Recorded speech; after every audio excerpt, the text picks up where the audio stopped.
Today, we're talking about how there's a fake video of me going around. This embarrassing fight broke out in the Senate today, and Bernie Sanders had to try to hold people back. A man's now been arrested for killing a hockey player whose neck was sliced open by a skate during a game. This landmark case playing out right now could change journalism forever. We break down the Army's billion-dollar plan to vacuum up an entire river's worth of fish. Democrats are being tracked down and confronted for not calling for a ceasefire in Gaza. We're talking about all that and so much more on today's extra-large Philip DeFranco show. You daily dive into the news, so let's just jump into it. Starting with, we need to talk about this Adam Johnson situation, because police seem to believe that his death was more than just a freak accident. And for those unfamiliar with this situation blew up a little while ago. Then there was kind of like a question of what was going to happen. But Johnson was a 29-year-old hockey player from Minnesota who played for the Nottingham Panthers in England. But then a couple of weeks ago during a championship game against the Sheffield Steelers, he collided with a member of the opposing team, and the other guy's skate cut Johnson's throat. And while he was immediately rushed to the hospital, he was soon pronounced dead. And this event absolutely shocked the hockey world, then growing and growing. You had hundreds attending his vigil, leaving flowers, candles, and hockey sticks at his memorial, as well as his romantic partner giving this extremely touching tribute. The last year or so, you came up with so many different plans for us,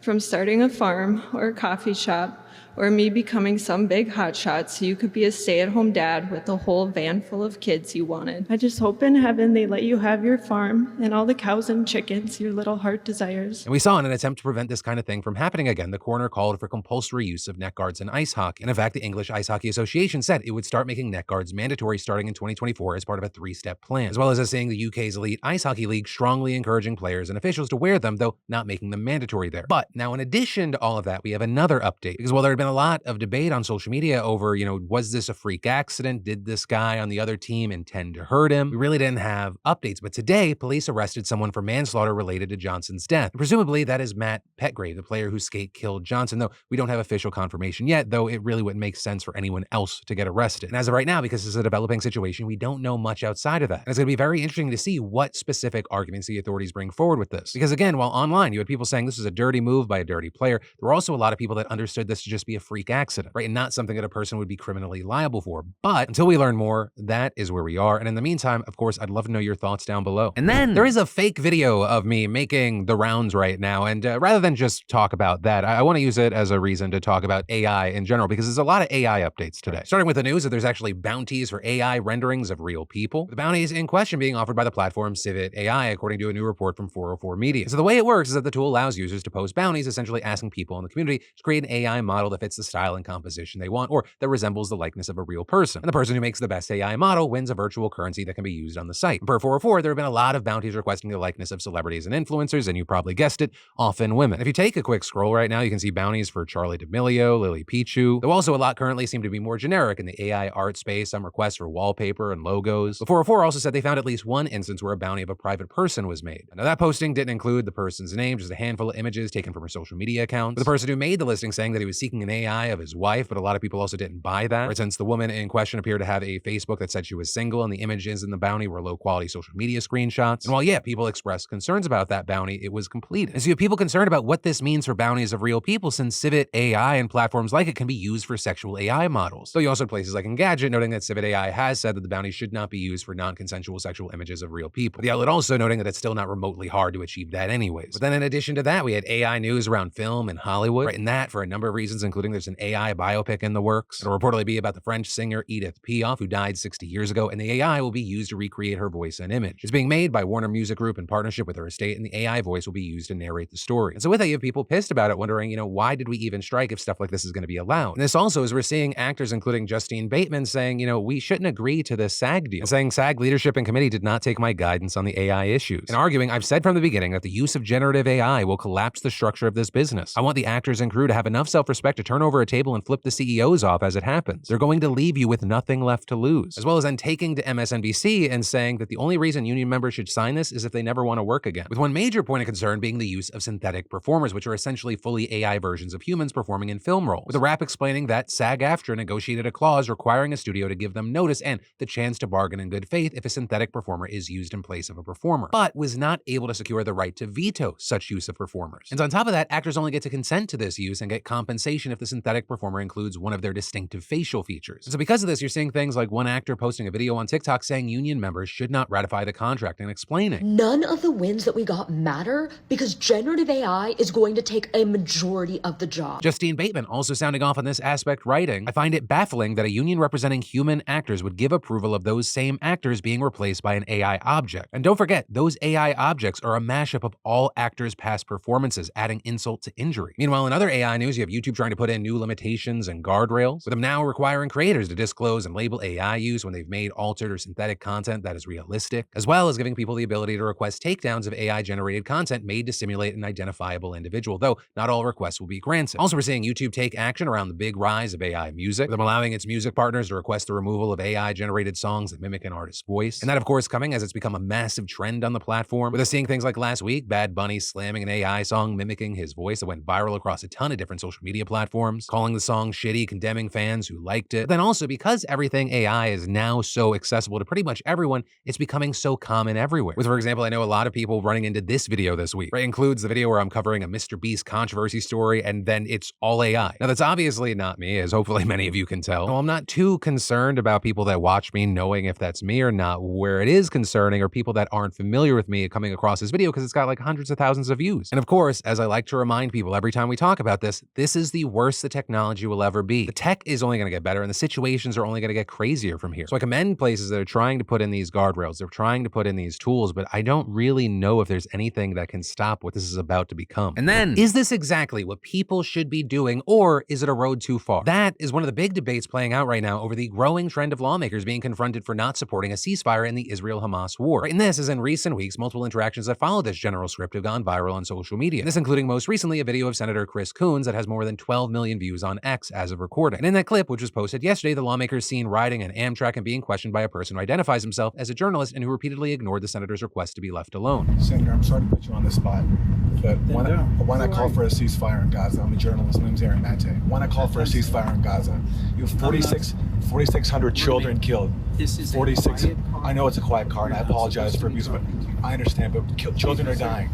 Children are dying, sir. I'm asking you to explain when I call for a ceasefire. You're bothering me and everyone else around us. Sir, could I please have some help here? Kids are being killed with our weapons. Stop. I'm asking you to stop. Why not stop? This is when not I an call for appropriate stopping place for you to interview me. You're bothering everybody else around us. It's a crisis How right did you now. get this seat? Also, last week we saw this interaction between an activist and Senator Mitt Romney in the halls of the Senate. The Hamas went into a country and brutally murdered people, Israel cut their is throats. carpet bombing. You want to talk or am I going to talk? I'm going to talk. Okay, well, I'm not going to listen. Senator, you are in the committee. And then, of course, there's also been involvement from different groups of protesters, all of whom called for a ceasefire. Right, we've seen hundreds of anti-Zionist Jewish activists getting arrested for staging a sit-in at Congress. You had other demonstrators disrupting a Senate hearing. A veterans group was arrested outside Senator Kirsten Gillibrand's office in the Capitol. And a speech by Senator Cory Booker was interrupted by a crowd of protesters. Where people want to make sure that we have. This is what makes America great. The power to protest. But then also, one of these confrontations that's gone really viral, getting nearly 15 million views on X as of recording, is this one where Senator Elizabeth Warren is approached by a woman while the senator was eating dinner in Cambridge. With that clip reportedly posted by the Boston faction of the anti-Zionist group Jewish Voice for Peace, which said on X that it had mobilized with Harvard students and others in Cambridge to disrupt Senator Warren at dinner. And in the footage, we see the woman going up to the senator saying she is a constituent of hers and a refugee from Gaza. Warren then responds that she's having dinner, and the woman continues anyway, saying that 68 members of her family have been killed over the last 3 weeks and asking how many more will have to die before she calls a ceasefire. I mean, what do I have to do? How many more of my family to die for you to call for a ceasefire? I don't know. Like, how much more do I have to say for you to call for a ceasefire? People are in your office every day asking you to call for a ceasefire, and you are refusing to call for a ceasefire. Right, and so with all this, we've seen a lot of people online divided over these approaches. You have some applauding these moves, saying that people should keep doing this, making politicians uncomfortable and getting in their faces. Right, many arguing that these politicians are supposed to represent and serve the public, but they are failing to do so, and so they must be held accountable. Some also calling for more politicians to be hounded down, while others took aim at the politicians we have seen getting confronted. And this included including the likes of massive online creators like Khalifa, who of course has posted a lot about everything that's been going down, and her tweeting specifically about the video with Warren and writing, "This privileged crow really said I'm having dinner in response to 68 members of my family died. Evil, putrid, deplorable. I hope she never has a peaceful meal or bowel movement in her life again." But then on the other side, we also saw people pushing back against this, with one user who responded to Mia's post writing, "I could have walked in there and claimed I lost 100 family members. She's under no obligation to talk to a stranger who could be a liar or a psychopath. Respect civility and common decency, you sick fucks." Others also echoing that, arguing that confronting lawmakers like this isn't the best approach, with, for example, one person writing, "I'm questioning the efficacy of the tactic. Unlikely to accomplish anything serious and instead galvanize your opposition. You can't think you can intimidate senators and sway their stance by doing this, can you? Ineffective." But ultimately, that is a story, the differing views that are being shared, and so I want to pass the question off to you. Where do you land on this? And then we gotta talk about my boy Wile E. Coyote, the OG grinder and hustler with no quit, the man who said you miss 100% of the shots you don't take. And that's because, as some of you learned over the last 2 weeks, he actually had a movie coming out, Coyote versus Acme. And it was this comedy film that was a hybrid of live action and animation starring John Cena. And last week, the studio announced, hey, we're actually shelving the movie. But also the big thing there is that is despite the fact that it was already completed, with reports saying that Warner Bros. Just made a decision to land an estimated $30 million tax write-off. And with that saying it was a part of a shift in global release strategy. And so understandably, the creatives involved in this film were blindsided by the choice and they were pissed off. Or if you're not a part of the industry or you don't know people in the industry, to get a movie made, it's fucking insane. And so to go through the whole process and make an actual movie only for Warner Bros. To be like, JK. I mean, I can't even imagine what that would make me feel. I mean, I lose a game of fantasy football and my whole week's screwed. So this, I mean, I'd have a breakdown. But a big thing now is it appears that amid this mounting backlash that we've seen online, Warner Bros. Is changing its mind, with the studio actually now allowing the director to shop the film to other buyers. And as far as why there was a change of heart, according to The Hollywood Reporter, it was because people in the industry were apparently fuming over this. And several filmmakers actually instructed their representatives to cancel upcoming meetings with Warner Bros. Over it. Because, you know, people look at their decisions to just cancel finished films and think, well, I'm not gonna fucking work with those people. Or because also one of the big things is this is not an outlier. They have done this for multiple projects. And the key thing being multiple finished projects for a little tax write-off. And so hopefully we get to see this movie because according to a number of people who said they saw it, it's actually been testing well. And then before we go any further, let's talk about something very important to me, and that's your health. You know, chances are you've woken up with a sore throat, a rash, or other symptom and immediately head over to see what TikTok or Google says. And before you know it, you're convinced you're dying. But here's the thing, the internet is filled with too much misinformation, so why not talk to someone that's actually qualified? And well, thanks to the sponsor of today's show, ZocDoc, you can. You just start by downloading the free app millions of others are using to find and book amazing doctors online who are right for you and take your insurance. We're talking about booking appointments with thousands of top-rated, patient-reviewed doctors and specialists. You can filter specifically for ones who take your insurance or located near you and treat almost any condition you're searching for. Plus, the average wait time to see a doctor booked on ZocDoc is between 24 to 72 hours, sometimes scoring same-day appointments with doctors who have verified reviews from actual real patients, not bots. The app is also really easy to use, and it's not just about finding your general practitioner. You can find specialists too, dermatologists, dentists, psychiatrists, eye doctors, I can go on. It really is convenient. So just go to ZocDoc.com/Phil and download the ZocDoc app for free. Then find and book a top-rated doctor today. That's ZocDoc.com/Phil. ZocDoc.com/Phil. And then, how on earth could a giant vacuum big enough to suck up an entire river make good on a promise that's been broken over and over for a century and a half? That is the question critics of the US military are raising after a proposal to save an endangered fish made everyone's heads explode. We are absolutely going to talk about what the hell that idea is, but first, we got to talk about the broken promise. With that involving who else but the Native Americans? Because in the 1850s, as they were being pushed off of their land, Pacific Northwest tribes signed treaties with the government promising that their access to salmon and their way of life would be preserved. But within just 2 decades, they saw commercial fishing depleting wild salmon to unsustainable levels. So the government's fish commissioner proposed hatcheries as a solution, telling the tribes that artificial production would maintain the salmon production indefinitely and even increase it. But by the 1920s, government research found no evidence to suggest hatcheries had effectively conserved salmon. And then the salmon population suffered a second hard blow from the construction of dams, with the government building 18 dams on the Columbia and Snake Rivers by 1975, and in doing so, pushing dozens of wild salmon populations up to or past the point of extinction. And all this especially impacted indigenous tribes who relied on salmon upriver where the previously free-flowing water was cut off by the dams. But like a bunch of fucking idiots, the government tried to solve the problem the same way it did decades earlier, by building more hatcheries. Once again, that failed, with the number of returning adult fish continuing to decline. But also, the hatcheries weren't just ineffective, right? In some ways, they were arguably harmful, because in those artificial environments, the salmon's genetic diversity declined and they began developing traits that made it harder for them to survive in the wild. Right by now, if a hatchery spawns 1 million salmon and tosses them downriver, only a few thousand might survive long enough to make it back as adults. Because while roughly 3 times as many young salmon now head to the ocean each year as before any dams were built, the return rate is less than 1/5 than what it was decades ago. And so as a result, the network of hatcheries responsible for 80% of the salmon in the Columbia River is at risk of collapse, unable to keep producing fish at meaningful levels. I mean, they literally do not have enough fish returning from the ocean to keep breeding more and tossing them back out like they've done over and over for generations. So in the 1990s, scientists concluded that hatchery fish were actually harming wild salmon by competing for food and spreading weaker genes. But rather than modifying facilities to fix these issues, the government just labeled wild salmon endangered and regulated hatcheries. So to this day, hatcheries face limits on which fish they can breed, how many wild fish they can capture, and how many fish they can release, which then puts even more strain on an already imperfect remedy for the plight suffered by indigenous fishers. But instead of crisscrossing these hatcheries with bureaucratic red tape and pitting indigenous tribes against environmentalists, some experts say that the government should just invest money to build new hatcheries and renovate old ones so that the fish's odds of survival go up. And it can do this by, among other things, painting concrete tanks to match stream beds, filling them with woody debris found in streams, and using underwater feeding tubes so fish don't get used to being fed at the surface by humans. They could also breed captured wild fish instead of hatchery stock and use earthen ponds to acclimate fish to the wild before releasing them. But also, genetics and learned behaviors are only one small part of the story behind the fish's decline. Another leading reason is that the journey up and down the river has become far more treacherous over the last century. And that's because of pollution, rising temperatures, invasive predators, but also one big glaring obstacle blocking the way: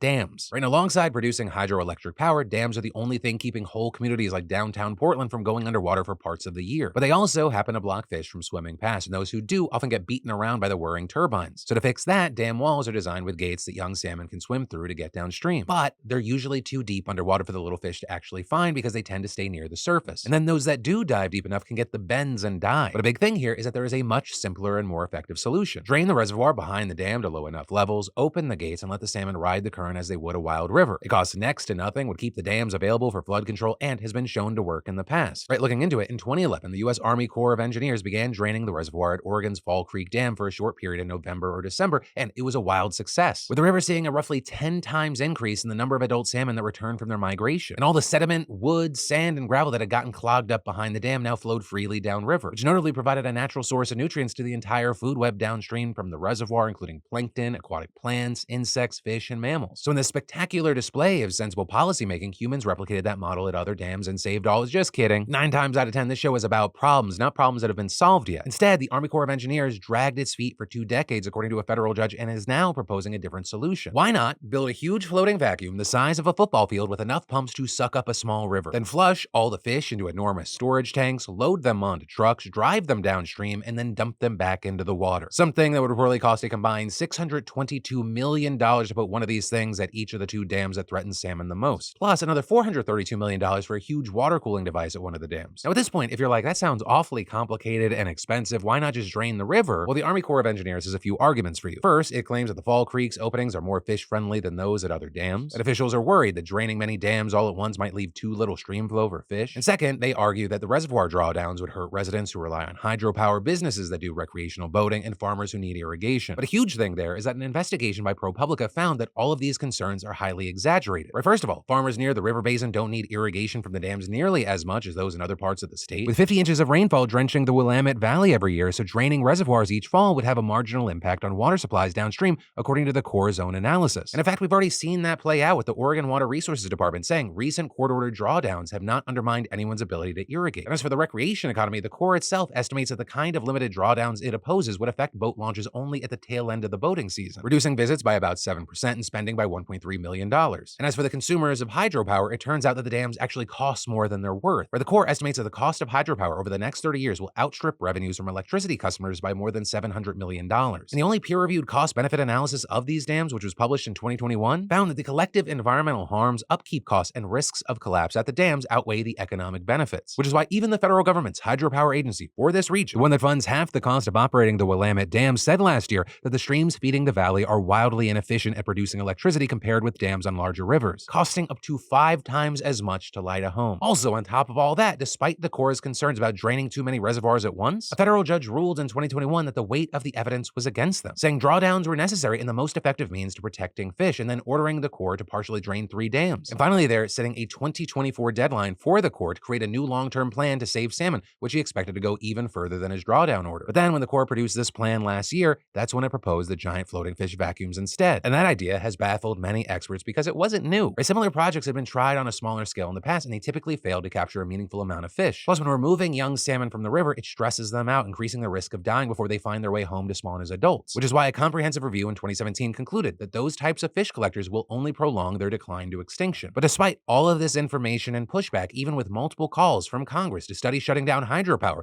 the Corps has dug in, even trying to influence public opinion. With one Corps planner suggesting in an email obtained by ProPublica that the agency produce a series of videos and perhaps a podcast showing that hydropower has many benefits, and saying that these might generate public comments in support of hydropower that the Corps could forward to Congress. And at this point, you might be wondering, why are they so insistent to keep the dams running? Well, one very mind-numbing answer comes from former Corps employees and scientists who work closely with the agency. With them telling ProPublica officials are afraid of change because drawing down reservoirs and eliminating hydropower, it would call into question the agency's usefulness in the Willamette Valley. And Judith Marshall, who spent 6 years as an environmental compliance manager for the Corps, explained, they don't like to be seen as an agency that can't execute. They're some of the smartest people I've ever encountered, but they're so wound up in their models and what they're doing, like they can't see the forest through the trees. Now, fortunately, here we are seeing a push from other parts of the executive branch in the other direction, with the Biden administration agreeing in September to spend more than $200 million to fully fund native tribes' plans to reintroduce salmon in the upper Columbia River Basin. This notably more than 80 years after construction of the Grand Coulee Dam rendered the fish extinct in parts of Washington, Idaho, and British Columbia. But despite these efforts, salmon are also expected to continue their decline for the next several decades as climate change makes their waters too hot to inhabit. Even now, 13 distinct populations are now considered threatened or endangered. And the consequences here go way beyond your dinner table, because salmon play an essential role in many ecosystems, with bears and eagles plucking them out of the river,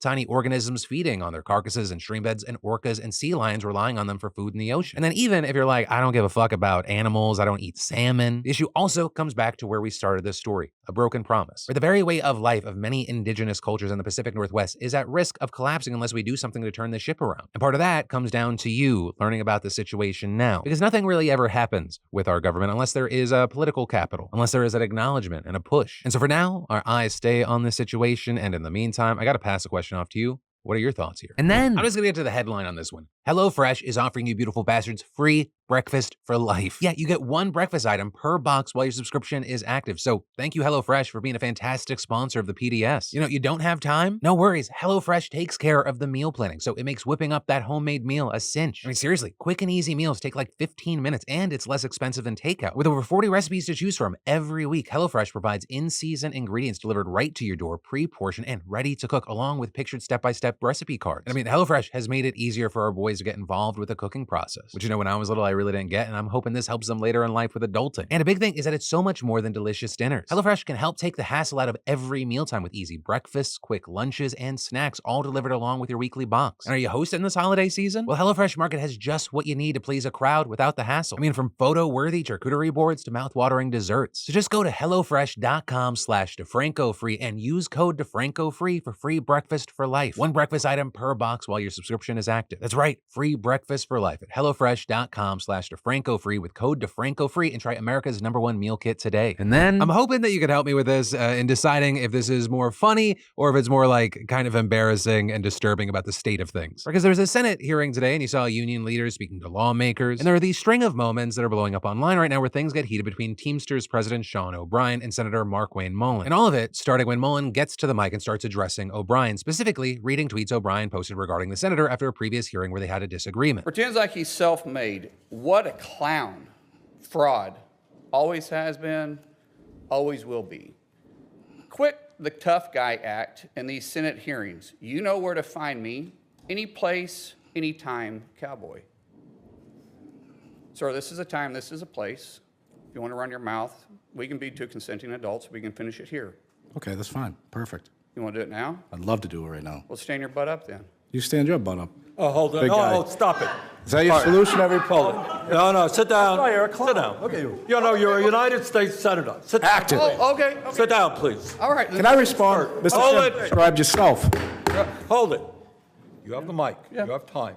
All right. Make your statement. Then let's do this, because I did challenge you and I accepted your challenge, and you went quiet.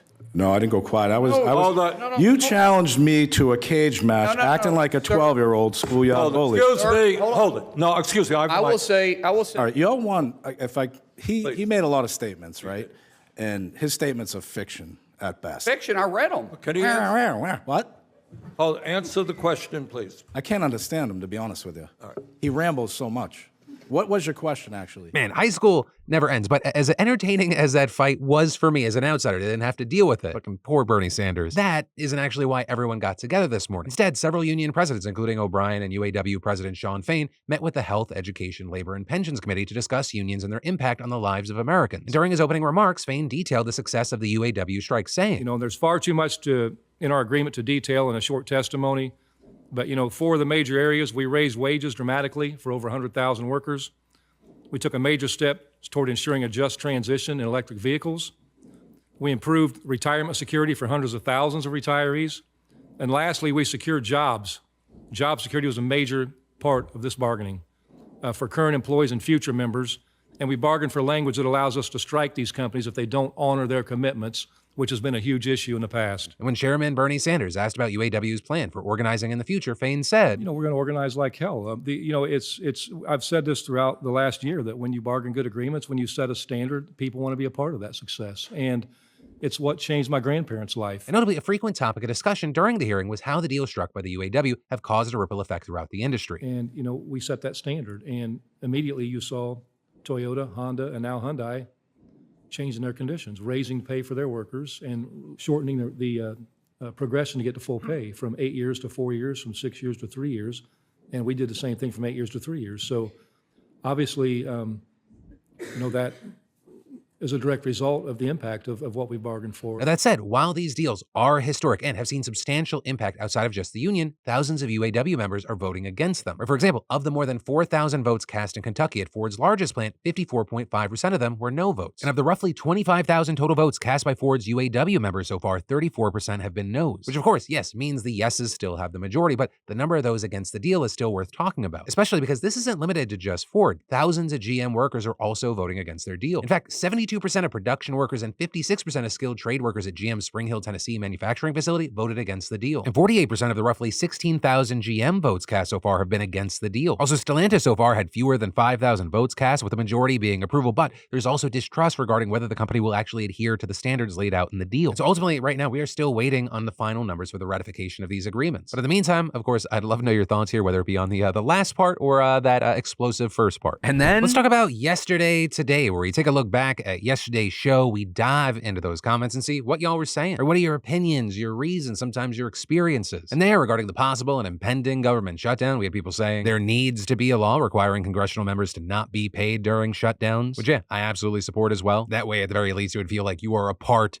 of the thing. You are part of the fight, and you're not just like on top being the puppet master. We need our leaders to have some skin in the game that goes beyond them maybe not abusing the stock market. There was also, of course, a lot of conversation around that Billie Eilish piece yesterday, which if you didn't see, I don't want to oversimplify it, go watch yesterday's show, but y'all were sharing things like, as a man who stopped growing at 5'7" by the age of 17, and a decade later is still told off for not being able to grow taller, thank you for the stand-up. I wish we lived in a world where everybody was treated kindly no matter the circumstances. As well as someone who's middle of the road now, but has been on both extreme sides, you're 100% correct about how people treat you one weight versus a lighter weight. I live in a very average person, middle of the road place now, and the amount of people who pretend I don't exist or avoid eye contact is crazy. As well as, it really struck a nerve with me emotionally, and I think that speaks to the impact body shaming can have on people. I remember when I was a young teenager, I had girls look me in the eyes and tell me I was too short for them. Like, damn, just be vague or lie. It stings a lot, and it makes you feel small and unlovable. It made me not like myself. You grow and become comfortable in your own skin and learn to love yourself, but we can always stand to be kinder. I'm sure Billy could understand that in hindsight. But then also, on the other side of this, we saw comments like, as a woman, the most hurtful comments I have reviewed about my body have been from other women. Being an asshole is not exclusive to gender. And again, as something I stressed in yesterday's show, and I think looking through the comments, a lot of people understood as well and were kind of in agreement with, that was not a like fuck Billie Eilish story. I just think, understandably, she's been so focused on how she has been treated that sometimes can make you short-sighted in a different